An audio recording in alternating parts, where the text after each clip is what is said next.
আমাদের হাতের স্মার্টফোন ২৪ ঘন্টা আমাদের অ্যাক্টিভিটি, আমাদের কথাবার্তা এগুলো কিন্তু রেকর্ড করতে থাকে এবং সেভ করতে থাকে। তো একটি সেটিংস যদি পরিবর্তন না করেন তাহলে সমস্যা হতে পারে। তো কিভাবে সেটিংসটি পরিবর্তন করেন চলুন দেখে আসি। তো এর জন্য ১ম এ আমরা চলে যাব Google Play Store এ। Play Store এ আসার পর এখানে প্রোফাইল আইকনটাতে ক্লিক করব।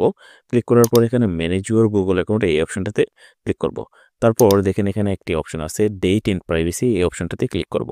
এই অপশনে ক্লিক করার পরে নিচের দিকে নামবেন। নিচের দিকে নামার পরে এখানে একটি অপশন আছে দেখেন ওয়েব অ্যান্ড অ্যাপ অ্যাক্টিভিটি এই অপশনটাতে ক্লিক করে দিবেন।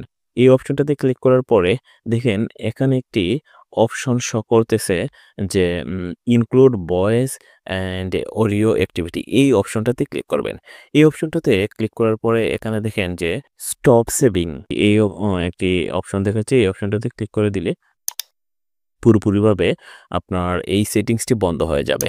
তো এই সেটিংসটি বন্ধ হলে আ আপনি যখন গুগলে কোনো কিছু সার্চ করবেন বা আ ক্রোম ব্রাউজার বা ম্যাপে আমরা যদি কোনো ভয়েস ওভার করি গুগল কোনোভাবেই এগুলো রেকর্ড করতে পারবে না বা সেভ করতে পারবে না।